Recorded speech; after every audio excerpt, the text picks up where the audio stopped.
जी हाँ, नमस्कार दोस्तों। मैं लेकर आ चुका हूँ आप लोगों के लिए क्लास 11 का प्रैक्टिस सेट, ठीक है।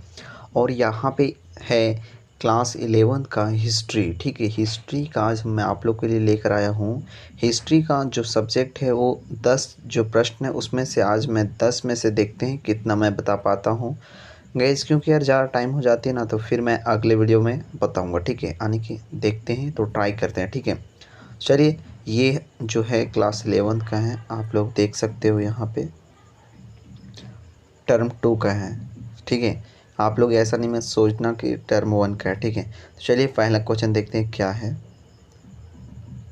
इसके बारे में मैंने तो पहले ही आप लोग को बता दिया हूँ कि यहाँ पे कितने क्वेश्चन पूछे जाएंगे। अगर आप लोग वीडियो नहीं देखे हो तो जाकर देख सकते हो, ठीक है। आप लोग को नीचे लिंक दिया हुआ है। तो ये जो खंड 1 है, ठीक है, क्या खंड क्या है, 1 है। यहाँ पे जो पहला प्रश्न हम लोग को पूछा गया है क में, खंड क में लघु उत्तरीय प्रश्न, ठीक है। और क्वेश्चन नंबर 1 है, ठीक है, क्या है, पुनर्जागरण के मुख्य कारण क्या हैं। पुनर्जागरण के मुख्य कारण क्या हैं। पुनर्जागरण के मुख्य कारण क्या है। What were the means causes of renaissance, ठीक है। तो चलिए इसका आंसर देखते हैं क्या है, ठीक है। आंसर दोस्तों मैं बहुत ही अच्छे से लेकर आया हूँ। तो जो इसका आंसर है वो है व्यापार तथा नगरों का विकास, ठीक है। व्यापार तथा नगरों का विकास। पुनर्जागरण का सबसे महत्वपूर्ण कारण विजय व्यापार का विकास था। नए नए देशों के साथ लोगों का व्यापारिक व्यापारिक संबंध कायम हुआ और उन्हें वहाँ की सभ्यता संस्कृति को जानने का अवसर मिला। व्यापार के विकास ने एक नए व्यापारी वर्ग को जन्म दिया। व्यापारी वर्ग का कुटी आलोचना और कुटी विरोध था, ठीक है। चलिए, ये जो फर्स्ट क्वेश्चन था वो हम लोगों का क्या हो गया, कंप्लीट हो चुका है। आप लोगों को मैंने बता दिया, ठीक है। आप लोग चाहो तो यहाँ से स्क्रीनशॉट इसका आंसर कर ले सकते हो, ठीक है।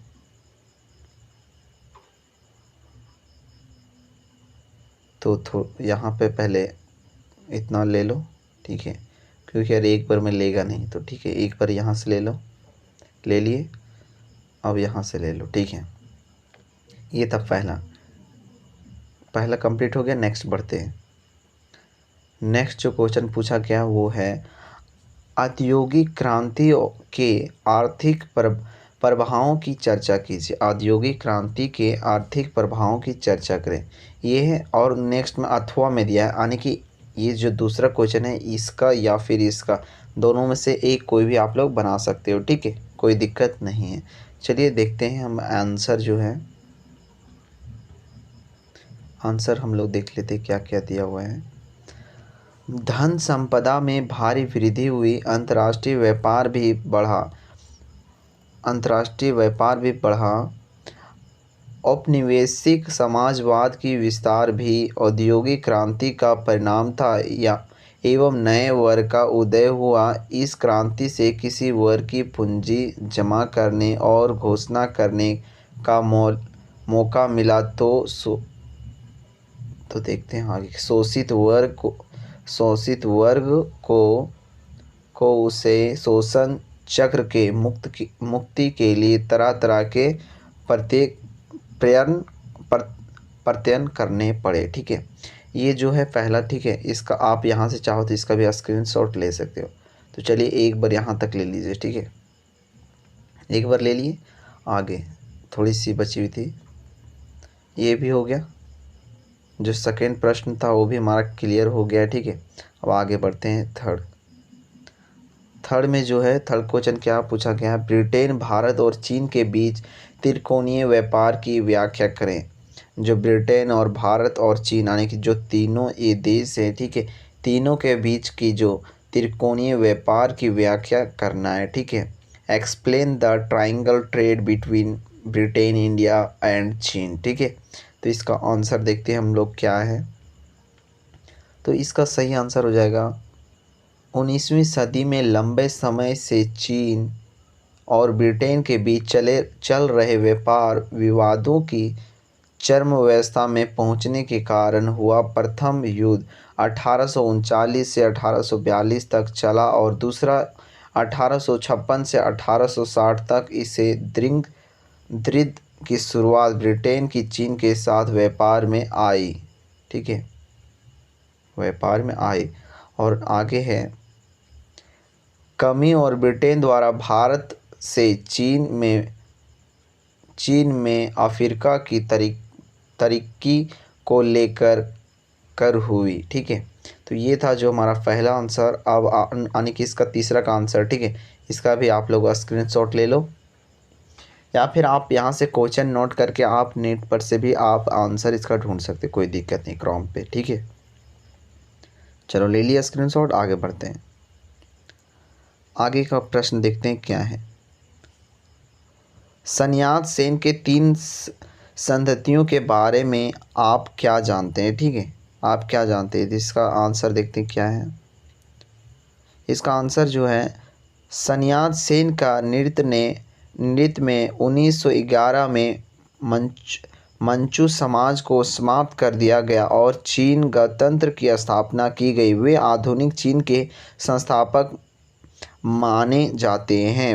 वे एक गरीब परिवार से थे और उन्होंने मिशन स्कूलों से शिक्षा प्राप्त की, जहां उनका परिचय लोकतंत्र व ईसाई धर्म से हुआ। उन्होंने डॉक्टरी की पढ़ाई की।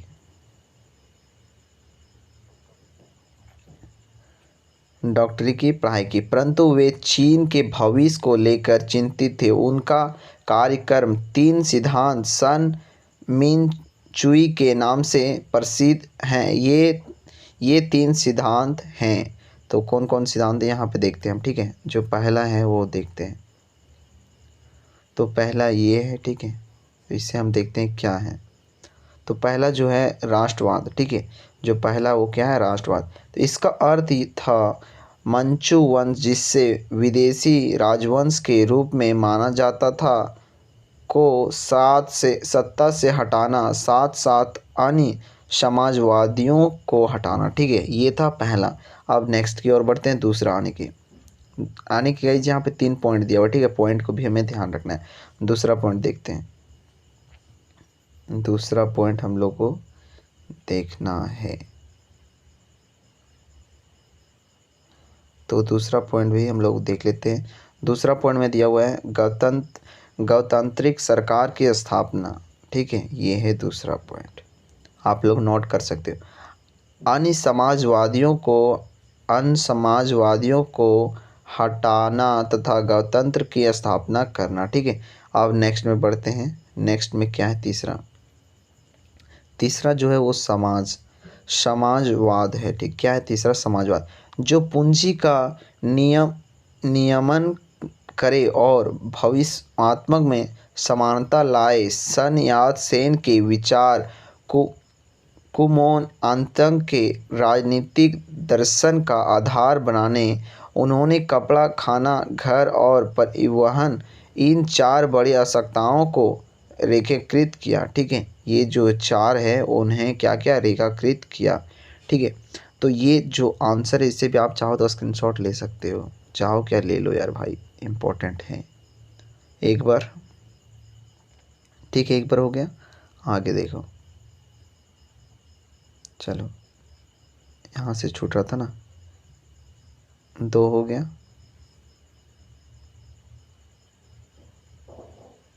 3 हो गया, 4 हो गया। चारों में से इसका आंसर आप लोग फिर नोट कर लेना कॉपी पे। ठीक है, आगे देखते हैं नेक्स्ट प्रश्न। जो आगे क्वेश्चन दिया हुआ है वो क्या है, खंड ख है। ठीक है, खंड ख है। खंड ख में क्या क्या है दिया गया है, दीर्घ उत्तरीय प्रश्न, यानी कि लॉन्ग आंसर टाइप क्वेश्चन। ठीक है, आप लोगों को मैंने पहले ही बता दिया था लॉन्ग टाइप आंसर में कितना से कितना शब्द में दिया हुआ है। ठीक है, आप लोग चाहो तो जाकर देख सकते हो। ओके, तो इस क्वेश्चन में क्या है, क्वेश्चन भी मैं पढ़ के बता ही देता हूँ। पुनर्जागरण ने दुनिया को कैसे प्रभावित किया। ठीक है, ये है क्वेश्चन। प्रेस्टेज सुधार पर क्या लिखा हुआ है,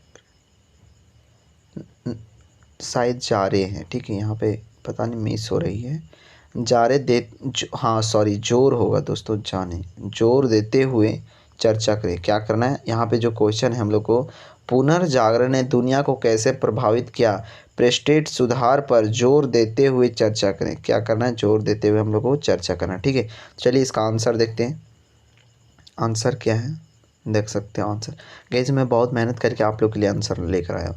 पुनर्जागरण, ठीक है, पुनर्जागरण का शाब्दिक अर्थ होता है फिर से जागना, फिर से जागना। पुनर्जागरण का अर्थ ही क्या होता है, फिर से जागना। ठीक है, शाब्दिक अर्थ, या फिर आप लोगों को एग्जाम में ऑब्जेक्टिव में तो नहीं पूछा था, मैंने देखा था। तो चलिए आगे देखते हैं क्या है। 14वीं और 17वीं सदी के बीच यूरोप में जो धार्मिक, साहित्य, औद्योगिक बदलाव हुआ, जिससे मानव की बौद्धिक चैतन्य का विकास हुआ और मनुष्य बातों पर विश्वास न करने का विज्ञान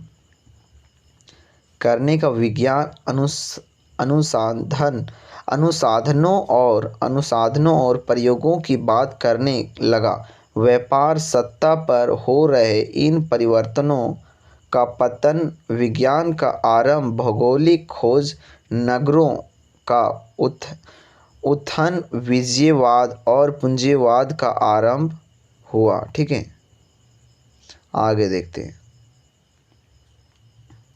हुआ, जिन्हें घटनाओं से हुई परिवर्तन के कारण मानव का बौद्धिक विकास हुआ, इसी काल का पुनर्जागरण कहा जाता है। इसके फलस्वरूप जीवन के प्रत्येक क्षेत्र में नवीन चेतन आई। यह आंदोलन केवल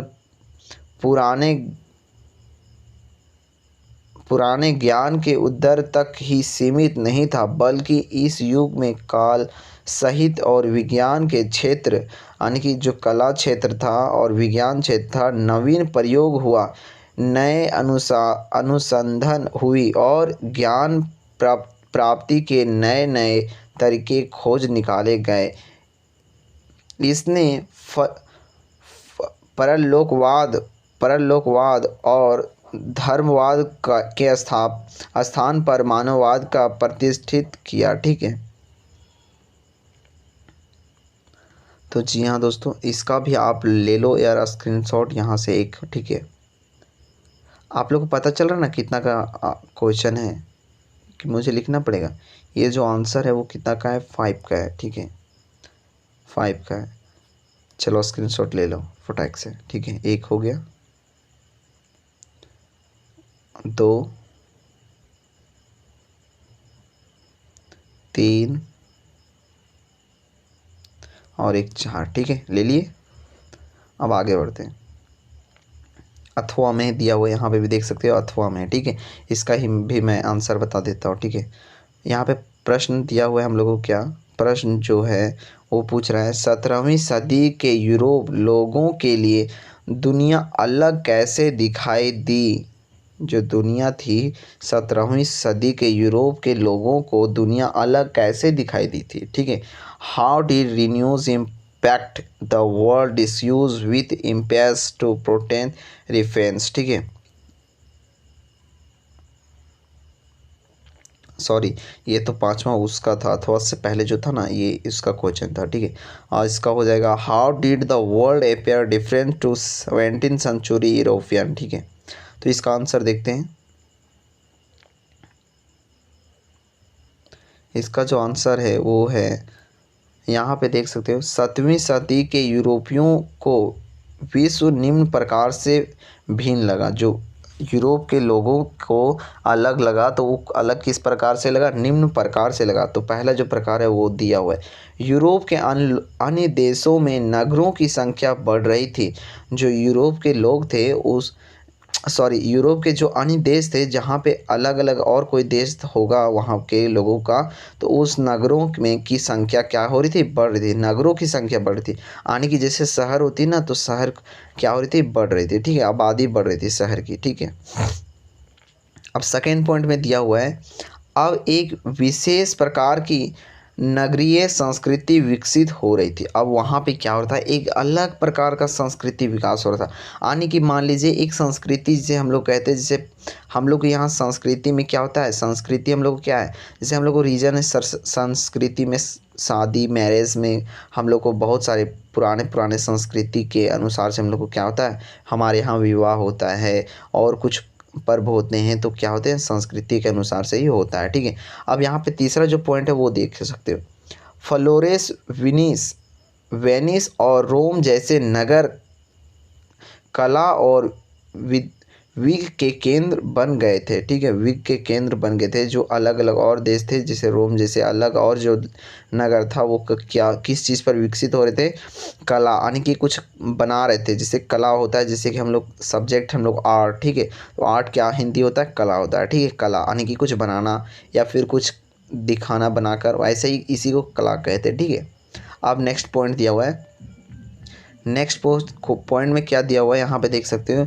घनी और अभिजात वर्ग के लोग कलाकारों तथा लेखकों के आश्रित थे, यानी कि जो और लोग थे वो क्या करते, कला के और लेखकों के अभिजात थे। ठीक है, यानी कि दूसरे के ऊपर आश्रित हो गए थे। ठीक है, ये था इसका आंसर। ठीक है, और यहाँ पे मैंने पहले ही बताया 5 ही आज मैं आंसर दूंगा, 5 का जो बच रहा है वो अगली वीडियो पे दूंगा। ठीक है, इसके लिए आप लोग अगली वीडियो के लिए क्या करना होगा, आप लोग को हमारे चैनल को सब्सक्राइब कर देना होगा। ठीक है, सब्सक्राइब कर देना होगा और उसके बगल में जो आप लोग को एक आइकन दिख रहा होगा, ठीक है, उस आइकन को क्या करना है, क्लिक करके क्या करना है, ठीक है, बेल आइकन को क्लिक करके वहाँ पे ऑल पे जाकर सेट कर देना। ठीक है, जिससे क्या होगा, अगले जो वीडियो आएगा वो सबसे पहले आप लोग को ही आएगा। देख सकते हो अगला क्वेश्चन क्या है, आप लोग यहाँ पर ढूंढ कर रख सकते हो। ठीक है, मैं क्वेश्चन बता दे रहा हूँ। ठीक है, इंग्लैंड में 18वीं और 19वीं शताब्दी के अंत में विरोध आंदोलन का समालोचनात्मक विश्लेषण करें। ठीक है, इसका आंसर भी मैं ढूंढ कर रख लिया हूँ, देख सकते हो यहाँ पे। आप लोग को ऐसा नहीं हो, मैं अगली वीडियो पे आप लोग को इसका आंसर तुरंत ही बता दूंगा। ठीक है, तो चलिए आज की इस वीडियो को यहीं समाप्त करते हैं, मिलते हैं नेक्स्ट वीडियो पे। तो जय हिंद, जय भारत। अभी तक हमारे जीपी स्टडी सेंटर को आप लोग सब्सक्राइब नहीं किए हो तो हमारे जीपी स्टडी सेंटर को जाकर सब्सक्राइब कर दो। ओके, मिलते हैं नेक्स्ट वीडियो पे। तो आज के लिए बस इतना ही, बाय बाय।